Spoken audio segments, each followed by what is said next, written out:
ബി.ജെ.പിക്ക് ഏറ്റവും കൂടുതൽ സാധ്യതയുള്ള ചില മണ്ഡലങ്ങൾ നമുക്കറിയാം. അതിലൊന്ന് നേമമാണ്. രണ്ടാമത്തത് വലിയ വോട്ട് അവർക്കുണ്ടെങ്കിലും വട്ടിയൂർക്കാവാണ്. പക്ഷേ വട്ടിയൂർക്കാവിലൊരു സാധ്യതയില്ല. കാരണം അവിടെ വി.കെ. പ്രശാന്ത് മത്സരിക്കുന്നിടത്തോളം കാലം പ്രശാന്ത് ജയിക്കാനാണ് സാധ്യത. മൂന്നാമത്തെ ഏറ്റവും പ്രധാനപ്പെട്ട പ്രശ്നം വലിയ മണ്ഡലം എന്ന് പറയുന്നത് പാലക്കാടാണ്. അതുപോലെ ശോഭാ സുരേന്ദ്രന് ഒരു സാധ്യതയുണ്ട്. അത് കഴിഞ്ഞിട്ടുണ്ടെങ്കിൽ ഏറ്റവും കൂടുതൽ സാധ്യതകളുള്ള അല്ലെങ്കിൽ ഇതിൽ വെച്ച് ഏറ്റവും വലിയ സാധ്യതയുള്ള ഒരു മണ്ഡലങ്ങളിൽ ഒന്ന് തന്നെയാണ് മഞ്ചേശ്വരം എന്ന് പറയുന്നത്.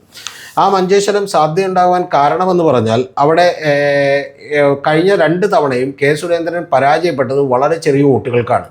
കഴിഞ്ഞ തവണ കെ സുരേന്ദ്രൻ പരാജയപ്പെട്ടത് 745 വോട്ടുകൾക്കാണെങ്കിൽ കഴിഞ്ഞതിന് മുമ്പത്തെ തവണ കെ സുരേന്ദ്രൻ പരാജയപ്പെട്ടത് കേവലം 89 വോട്ടുകൾക്കാണ്.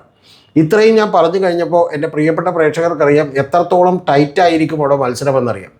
ഈ ടൈറ്റായിട്ടുള്ള മത്സരത്തിലേക്കാണ് യഥാർത്ഥത്തിൽ അവിടെ SDP എന്ന് പറയുന്ന ഒരു പാർട്ടി, അതായത് മറ്റേ കൈകാലപ്പെട്ട് ടീംസിൻ്റെയൊക്കെ പാർട്ടി, PFIയുടെ പാർട്ടി, അവർ സ്ഥാനാർത്ഥിയെ നിർത്താൻ തീരുമാനിച്ചത്. ആ സ്ഥാനാർത്ഥിയെ നിർത്തിയപ്പോൾ യഥാർത്ഥത്തിൽ അവിടുത്തെ മുസ്ലിം ലീഗിൻ്റെ MLA ആയിട്ടുള്ള AKM അഷ്റഫ് ഒന്ന് ഞെട്ടലിന് 2 കാര്യങ്ങളുണ്ട്. ഒന്ന്, അവിടെ SDPIക്ക് അത്യാവശ്യം വോട്ടുണ്ട്.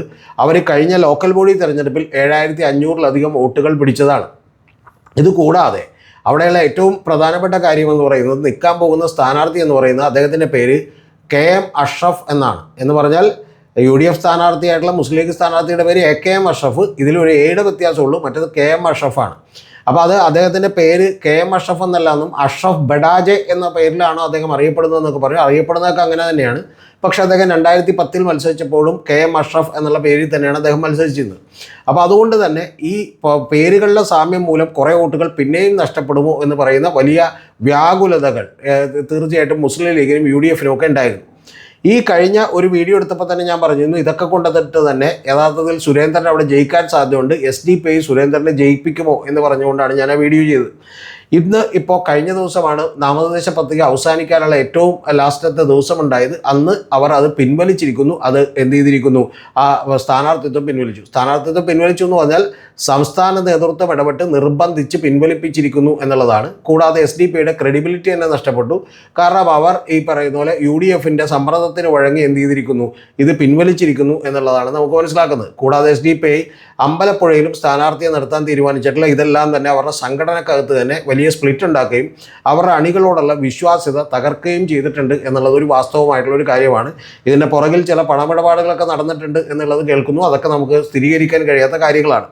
ഇനി അതൊക്കെ നിൽക്കട്ടെ. ഏറ്റവും പ്രധാനപ്പെട്ട കാര്യം UDF ഞങ്ങൾ മത്സരിച്ച് ജയിക്കാമെന്ന് പറയുന്നതിന് പകരം SDPയുടെ സ്ഥാനാർത്ഥിയെ പിൻവലിക്കണമെന്ന് പറഞ്ഞ് പിൻവലിച്ചപ്പോൾ SDPക്ക് ഒരു വലിയ നഷ്ടം കൂടിയുണ്ടായി. അത് ഈ KM അഷ്റഫ് ഇന്നലെ ജില്ലാ കമ്മിറ്റിയിൽ നിന്ന് പുറത്തേക്ക് ഇറങ്ങി പോരുകയും അദ്ദേഹം പറഞ്ഞത് ഞാൻ ഒരു കാരണവശാലും ഇനി മുതൽ ഈ പാർട്ടിയിലേക്കില്ല, പാർട്ടിയിലെ എല്ലാ സ്ഥാനമാനങ്ങളും രാജിവെക്കുന്നു എന്നുള്ളതാണ്. എന്ന് പറഞ്ഞാൽ ഭീഷണി പൂർണ്ണമായും ഒഴിഞ്ഞിട്ടില്ല AKM അഷ്റഫിനെന്ന് ചുരുക്കം. എന്ന് പറഞ്ഞാൽ ഈ പാർട്ടിയിലെ അസംതൃപ്തരായിട്ടുള്ള നിരവധി പ്രാദേശിക പ്രവർത്തകരുണ്ട്. അവരെല്ലാവരും തന്നെ ഒറ്റക്കെട്ടായി അവിടെ സ്ഥാനാർത്ഥിയെ നിർത്തണമെന്ന് പറഞ്ഞുകൊണ്ടിരുന്നതാണ്. അതിൻ്റെ പ്രധാനപ്പെട്ട കാരണം ഈ ലോക്കൽ ബോഡി തെരഞ്ഞെടുപ്പുകളിലെല്ലാം തന്നെ തങ്ങളുടെ സാധ്യതകൾ തല്ലിക്കെടുത്താൻ മുസ്ലിം ലീഗും കോൺഗ്രസും CPMും എല്ലാവരും ഒരുമിച്ച് ശ്രമിച്ചിരുന്നുവെന്നും അതുകൊണ്ട് അവർക്ക് വേണ്ടി നമ്മൾ എന്ത് ചെയ്യേണ്ട കാര്യമില്ല, ഒരു ത്യാഗവും അനുഷ്ഠിക്കേണ്ട കാര്യമില്ല എന്നുമാണ് പറഞ്ഞിരുന്നത്. കൂടാതെ അവരുടെ സംസ്ഥാന വൈസ് പ്രസിഡന്റ് ഒരു പടി കൂടി കടത്തി പറഞ്ഞു, അങ്ങനെ BJP തോക്കുമെന്ന് വിചാരിച്ച് ഞങ്ങൾക്ക് എവിടെയെങ്കിലും മത്സരിക്കാതിരിക്കാൻ പറ്റുമോ? ഞങ്ങൾക്ക് ഞങ്ങളുടെ ഐഡൻറ്റിറ്റി നോക്കട്ടെ. അങ്ങനെയാണെങ്കിൽ ഞങ്ങൾ വല്ല ബംഗ്ലാദേശിനപ്പുറത്ത് പോയി മത്സരിക്കേണ്ടി വരും, ബംഗ്ലാദേശിലും പോയി മത്സരിക്കേണ്ടി വരും എന്ന് പറഞ്ഞാൽ ഇന്ത്യയിൽ അങ്ങനെ മത്സരിക്കാൻ കഴിയില്ലല്ലോ എന്നാണ് അദ്ദേഹം പറഞ്ഞത്. അതിലൊരു ന്യായമുണ്ടായിരുന്നു. കാരണം മറ്റാരെങ്കിലും ജയിക്കുമെന്ന് പറഞ്ഞാൽ അവർക്ക് അവരുടെ ശക്തി തെളിയിക്കാതിരിക്കാൻ കഴിയില്ല. പക്ഷേ ഏറ്റവും ഒടുവിൽ എന്ത് സംഭവിച്ചു എന്ന് വെച്ചാൽ ഇപ്പോൾ ഇത് പിൻവലിച്ചിരിക്കുന്നു. AKM അഷ്റഫിന് താൽക്കാലികമായി സമാധാനമായിരിക്കുന്നു. പക്ഷേ സമാധാനമായപ്പോഴും ഞാൻ പറഞ്ഞ പോലെ അസംതൃപ്തരായിട്ടുള്ള അവിടുത്തെ അണികൾ ഇനി വേറെ ആർക്കെങ്കിലും മാറ്റിക്കുത്തിയാൽ പോലും ഈ പറയുന്ന AKM അഷ്റഫിൻ്റെ സാധ്യതകൾ കുറയും എന്നുള്ള ഒരു യാഥാർത്ഥ്യം അവിടെ ഉണ്ട്. പക്ഷേ പ്രത്യക്ഷത്തിൽ നമ്മൾ നോക്കുമ്പോൾ കാണുന്ന ഏറ്റവും പ്രധാനപ്പെട്ട കാര്യം ഇത് പത്രിക പിൻവലിച്ചു, AKM അഷ്റഫ് രക്ഷപ്പെട്ടിരിക്കുന്നു എന്നാണ്. ഇനി അടുത്തൊരു വലിയ വിഷയവും കൂടിയുണ്ട് ഇതിൻ്റെ പിന്നിൽ. ധാർമ്മികമായൊരു വിഷയം കൂടി UDFനോട് ചോദിക്കാനുണ്ട്. UDF SDPI ഡീലാണോ എന്നുള്ളതാണ് ചോദിക്കുന്നത്. SDP എന്ന് പറയുന്ന ഒരു സാധാരണ ആളുകളല്ല. അതായത് PFI എന്ന് പറയുന്ന നിരോധിക്കപ്പെട്ട സംഘടനയുടെ പൊളിറ്റിക്കൽ ഔട്ട്ഫിറ്റാണ്. അവർക്ക് കൈകാൽവെട്ട് ടീംസൊക്കെ ആയിട്ട് ബന്ധമുണ്ടെന്നുള്ള ആരോപണമുള്ളതാണ്. അപ്പോൾ ഇത്തരം കാര്യങ്ങളൊക്കെ തന്നെ ഉള്ളപ്പോൾ സ്വാഭാവികമായിട്ടും ഇത്തരത്തിലുള്ള ആളുകളുടെ സഹായം അഭ്യർത്ഥിച്ചുകൊണ്ടാണോ UDF ജയിക്കുന്നത് എന്ന് പറയുന്ന വലിയ ചോദ്യമുണ്ട്. ആ ചോദ്യം ഇന്നലെ കെ സുരേന്ദ്രൻ തന്നെ ഉയർത്തിയിരുന്നു. കെ സുരേന്ദ്രൻ പറഞ്ഞത് നട്ടലുണ്ടെങ്കിൽ VD സതീശൻ പറയൂ SDPയുടെ പിന്തുണ വേണ്ടെന്ന് പറയുമെന്നാണ്. അങ്ങനെ പറയാനൊന്നും പോകുന്നില്ല എന്നുള്ളത് നമുക്കെല്ലാവർക്കും അറിയാം. അതിൻ്റെ പ്രധാനപ്പെട്ട കാരണം പാലക്കാട് തെരഞ്ഞെടുപ്പ് നടക്കുമ്പോൾ വളരെ എളുപ്പത്തിൽ ജയിക്കാമായിരുന്നിട്ട് പോലും SDP പിന്തുണ മേടിച്ചിരുന്നു എന്നുള്ളതൊരു യാഥാർത്ഥ്യമാണ്.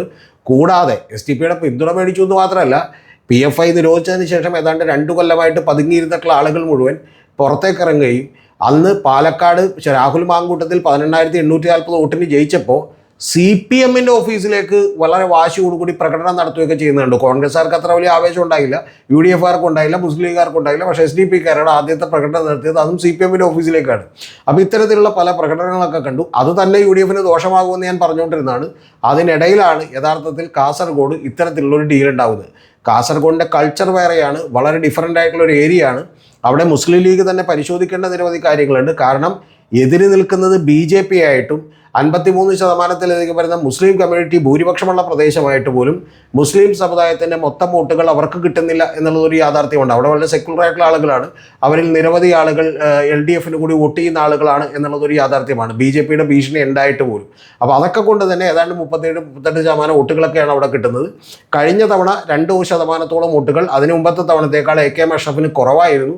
ആ 2-3% വോട്ട് ഇത്തവണ കിട്ടും എന്ന് തന്നെയാണ് ഞാൻ വിചാരിക്കുന്നത്. അതുകൊണ്ട് K സുരേന്ദ്രൻ്റെ സാധ്യതകൾ മങ്ങിയിരിക്കുന്നു എന്നുള്ളതാണ് യാഥാർത്ഥ്യം. പക്ഷേ എങ്കിൽ പോലും ഏറ്റവും വലിയ ഒരു രാഷ്ട്രീയ ചോദ്യം അവിടെ വരുന്നത് ഡീൽ UDFും SDP തമ്മിലോ എന്ന് പറയുന്നൊരു ചോദ്യത്തിന് UDF വരുന്ന ആളുകളിൽ വലിയ മറുപടികൾ പറയേണ്ടി വരും, പ്രത്യേകിച്ചും തെക്കൻ കേരളത്തിൽ.